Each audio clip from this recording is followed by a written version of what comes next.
మీరందరూ ఎలా ఉన్నారు? నేనైతే చాలా బాగున్నాను. అలాగే మీరందరూ కూడా చాలా బాగుండాలని అయితే మనస్ఫూర్తిగా కోరుకుంటున్నాను. ఇక్కడొచ్చేసి టిఫిన్ అయితే పూరీ చేస్తున్నాను. ఏంటో మా అబ్బాయి టిఫిన్ పూరీ చేయమ్మా అని చెప్పేసి తెగ కలవరించేస్తున్నాడు. సరేలే అని చెప్పేసి వాడి కోసం అయితే ఈరోజు పూరీ అయితే చేస్తున్నాను. ఇక్కడ ఇవన్నీ రెడీ చేసేసుకున్నాను. లెగిసి లేవంగానే పిండి అది కలిపేసుకొని అన్నీ పక్కన పెట్టేసుకున్నాను. ఓ పక్కనైతే పూరీ కర్రీ చేసేసి ఇంకో పక్కనైతే పూరీలు అయితే ఒత్తేసి కాల్చేస్తున్నాను అనమాట. ప్రొద్దుటే ఇలాగే హడావిడిగా ఉంటుంది కదా, మీ ఇంట్లో అంతే, మా ఇంట్లో కూడా అంతేనండి. మీరేం టిఫిన్ చేశారు ఏంటి అన్నది కామెంట్ పెట్టండి. అంటే మీ ఊర్లో వర్షం పడుతుందా లేదా అది కూడా కామెంట్ పెట్టండి. మా ఊర్లో అయితే వర్షం అయితే పడుతుంది.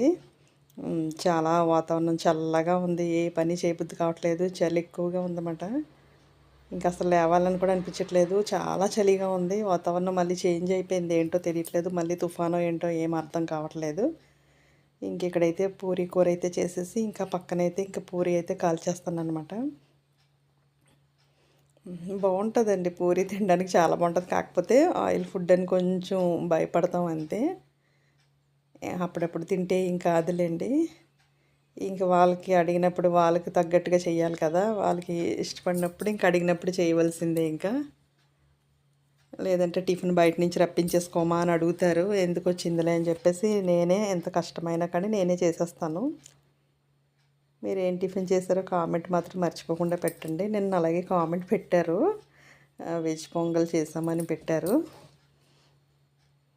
పొంగల్ అది నాకు ఇష్టమండి చేయడం, కానీ పిల్లలు తినరు. అందుకని వాళ్ళకి నచ్చిందే చేస్తూ ఉంటాను. అందుకే మీకు మళ్ళీ వచ్చిన టిఫినే మళ్ళీ వస్తూ ఉంటుంది. టిఫిన్ అంటే కామనే కదా, ఇవే ఉంటాయి. ఇక్కడ అందరికీ బాక్స్ అయితే పెట్టేస్తున్నాను. పిల్లలకు కూడా వేసి ఇచ్చేస్తాను అలా వేడి వేడిగాని. ఈయనకైతే బాక్స్ పెట్టేసి ఇచ్చేస్తుంది అనమాట. ఈయనకైతే టిఫిన్ చేయడానికి టైం ఉండదు. అందుకే ఎప్పుడు బాక్స్ పెడతా ఉంటాను. పిల్లలందరూ తినేశారు. ఇక్కడైతే నా టిఫిన్ అయితే అవుతుంది. బాగుంది, వేడివేడిగా పూరీ అయితే చాలా బాగుంది. వాతావరణం బయట చల్లగా ఉంది కదా. ఇడ్లీకి దోసకి అయితే నానపెట్టలేదు. ఈరోజు తప్పదు. ఎందుకంటే అన్ని టిఫిన్లు లైన్గా ఉప్మా, సేమియా ఉప్మా, చపాతీ, పూరీ అన్నీ అయిపోయినాయి. లాస్ట్ అవే మళ్ళీ దోశ, ఇడ్లీ ఏదో ఒకటి వస్తుంది. మా అమ్మాయి అయితే ఇదిగో చూసారా, ఇంత చిన్న ముక్క అయితే వదిలేసింది. ఆ అమ్మాయికి ఆ చిన్న ముక్క ఎక్కువైపోయిందంట. ఇప్పుడు అది వేస్ట్ చేయకుండా మళ్ళీ నేనే తింటున్నాను. చెప్పాను ఇదే లాస్ట్లోనే బలమమ్మ అని చెప్పినా కూడా విందు. నువ్వే తినమ్మా, నువ్వే బలంగా ఉండమ్మా అన్నది. అందుకని చెప్పేసి నేనే తింటున్నాను. వేస్ట్ చేయడం అస్సలు, ఫుడ్ వేస్ట్ చేయడం అస్సలు ఇష్టం ఉండదండి నాకు. అందుకని ఆ చిన్న ముక్క కూడా నేనే తిన్నాను. నాకు ఆ చిన్న ముక్క తింటే చాలా హెవీ అనిపించింది. అప్పుడు అనిపించింది, ఓహో తనకు కూడా ఈ చిన్న ముక్క హెవీగా ఉంటుందని తినడం మానేసింది అని అనుకున్నాను. ఇక్కడైతే వాళ్ళు వెళ్ళిపోయిన తర్వాత నా పనులు ఉంటాయి కదా, తిన్న గిన్నెలు అన్నీ అక్కడే ఉన్నాయి. మొత్తం అవన్నీ అయితే క్లియర్ చేస్తున్నాను. ఇక్కడైతే మేడపైకి అయితే వచ్చామండి అమ్మ నేను. ఎందుకంటే అమ్మ పైన మేడపైన అయితే మొక్కలు వేసింది కదా, వంకాయ మొక్కలు, ఇవన్నీ బెండకాయ, చాలా రకాలు వేసింది. వంకాయలు కోసి తెచ్చుకుందామని చెప్పి అయితే అమ్మ నేను అయితే పైకి వచ్చాము. ఎంత చలి అంటే ఎందుకు పైకి వచ్చానురా బాబు అని అనిపించింది. ఎందుకంటే చాలా చల్లగా ఉంది వాతావరణం. మేడపైకి వెళ్తే ఎలా ఉంటుందో మీరే చెప్పండి.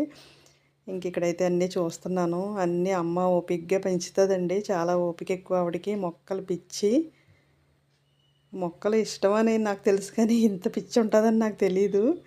ఎందుకంటే నేను పెంచను. ఎందుకంటే నాకు అంత ఓపిక లేదండి. మనకి ఈ పిల్లల్ని పెంచినప్పటికీ అయిపోతుంది ఓపిక అంతని. మొక్కల్ని ఏం పెంచుతాం. అందుకని చెప్పేసి అయితే నేను మొక్కల జోలికి, కుక్క పిల్లల జోలికి వెళ్ళనండి. ఎందుకంటే మన ఇంట్లో ఉన్నాయి కదా కుక్క పిల్లలు, అదే మన పిల్లలు. అందుకని చెప్పేసి నేను ఇంకేమి అయితే పెట్టుకోను, ఇంకే పని పెట్టుకోను. వీళ్ళదే నాకు ఎక్కువ పని ఉంటుంది. ఇక్కడ చూసారా, వంకాయలు అయితే చాలా బాగా వచ్చినాయండి. ఇప్పటికి అమ్మ అయితే చాలాసార్లు కోసింది, 4-5 సార్లు అయితే అమ్మ అయితే కూర వండుకుంది. చాలా బాగున్నాయండి వంకాయలు, భలే వచ్చేస్తున్నాయి. కేజీకి పైనే వచ్చినాయి. ఇలాగా 2 రోజులకోసారి, 3 రోజులకోసారి ఇలా కేజీ వంకాయలు అయితే అవుతూ ఉంటాయి. ఏదో ఒకటి చిక్కుడుకాయలనో, వంకాయనో, బెండకాయనో ఇలా ఏదో ఒకటి కాస్తేనే ఉంటాయండి మేడపైనే. అరటి చెట్లు కూడా వేసేసింది అమ్మ, మునగ చెట్లు కూడా వేసేసింది. ఒక మునక్కాడ కూడా కాసిందంట మొన్న.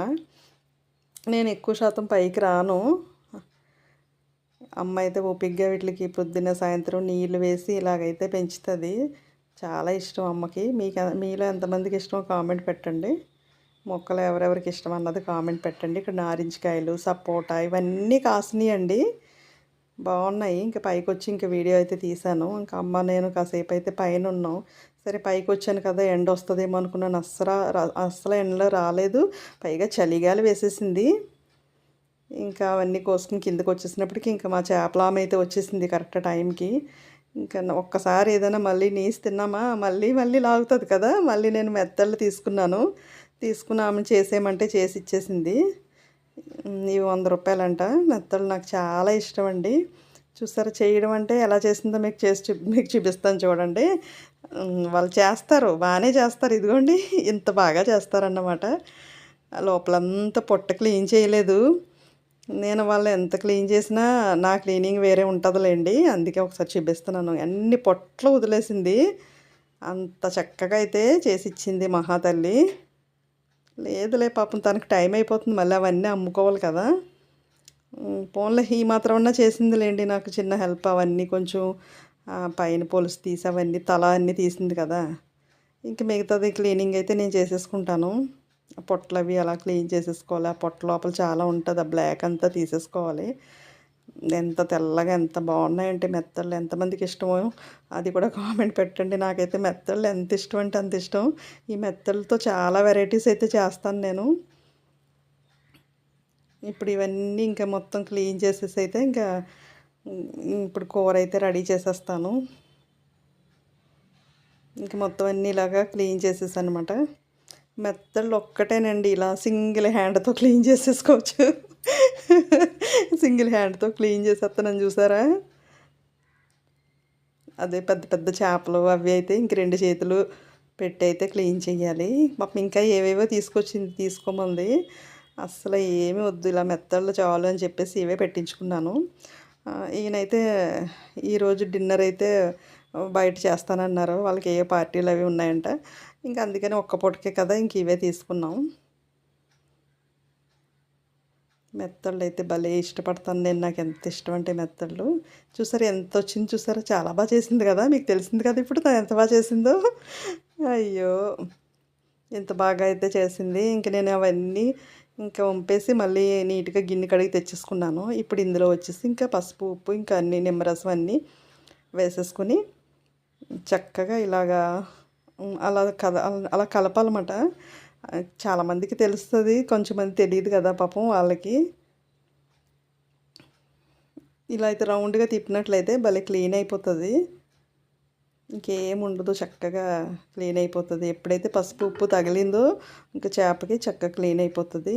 ఇప్పుడు అది 2, 3, 4 సార్లు కడిగేసి మళ్ళీ వాటర్ వేసి తెచ్చుకుని ఇలా తీయాలి అన్నమాట. అవన్నీ చేపలన్నీ ఇలా తీసి పక్కన పెట్టుకోవాలి. ఎప్పుడు ఏదైనా కడిగిన ఇలా వంచినట్టు కడగకూడదు. వంచితే మళ్ళీ కింద తీసుకొస్తుంది. అందుకే ఇలాగే తీయాలి. ఇక్కడైతే క్లీన్ చేసేసుకున్నాను. తర్వాత అయితే కోడిగుడ్లు ఉడకపెడుతున్నాను. ఇదేంటి మెత్తడ్లు తీసుకుని కోడిగుడ్లు ఉడకపెడుతున్నారు ఏంటి అని అనుకుంటున్నారా? అవునండి, నేను కోడిగుడ్లు వేసి మెత్తడ్లో వండుతాను. నాకు భలే ఇష్టం అండి. ఓ పక్కన రైస్ కూడా పెట్టేశాను. మరి ఇంకా ఈ కర్రీకి మసాలా రెడీ చేసుకోవాలి కదా. ఇంకా ఇక్కడైతే ఉల్లిపాయ టమాటా అయితే పేస్ట్ చేసుకుంటున్నాను.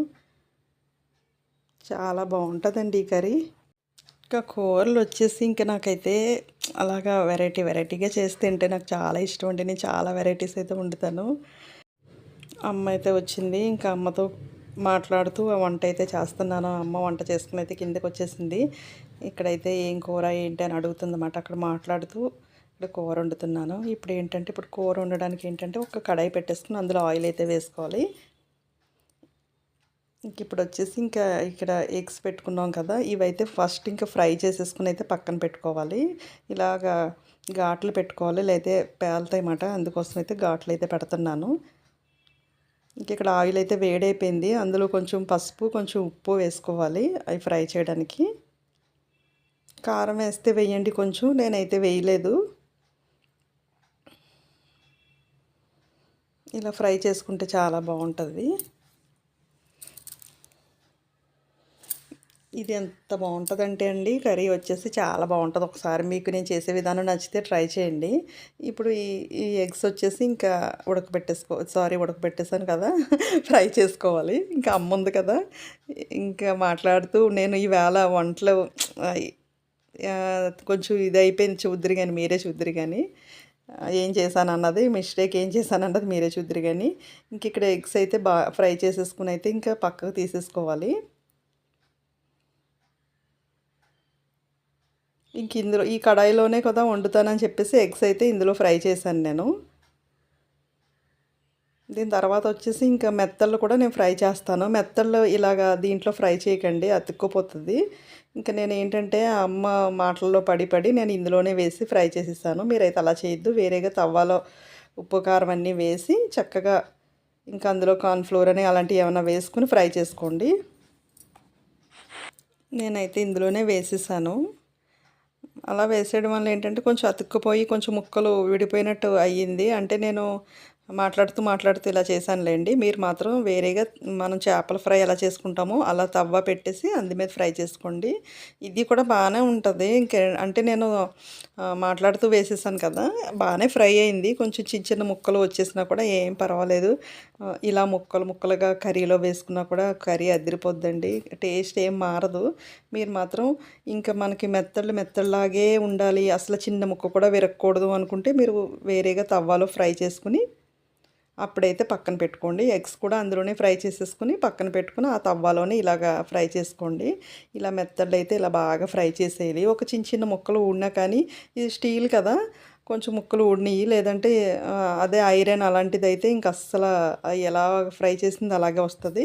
ఇక్కడ వచ్చేసి ఇప్పుడు మళ్ళీ కూర కోసం కొంచెం ఆయిల్ వేసేసి అందులో ఉల్లిపాయ టమాటా పేస్ట్, అల్లం వెల్లుల్లి పేస్ట్ ఇంక అన్నీ వేసి బాగా పచ్చివాసన పోయేంత వరకు వేయించిన తర్వాత ఆ తర్వాత ఉప్పు కారం పసుపు ఇంకా మసాలా గరం మసాలా ఇవన్నీ వేసేసి ఫ్రై చేసేసుకుని ఇలాగ కొంచెం వాటర్ అయితే వేసేసి అది బాగా వాటర్ ఉడికిన తర్వాత గ్రేవీ దగ్గరగా పడిన తర్వాత ఈ వేయించుకున్న కోడిగుడ్లు ఈ నెత్తళ్ళు కూడా వేసేసేయండి. కూర అయితే మామూలుగా ఉండదు, సూపర్గా ఉంటుందండి. నేను చేసే విధానం నచ్చితే ఒకసారి ట్రై చేయండి. అసలు ఎంత టేస్ట్గా ఉంటుందంటే, ఎంత అన్నం తినేస్తామంటే అంత బాగుంటుంది అన్నమాట. ఇంకా లాస్ట్ కొత్తిమీర వేసేసుకుంటే కూర అయిపోయినట్టు. ఇంతేనండి ఈరోజు వీడియో. మీకు కూడా బాగా నచ్చింది అనుకుంటే, నచ్చితే లైక్ షేర్ సబ్స్క్రైబ్.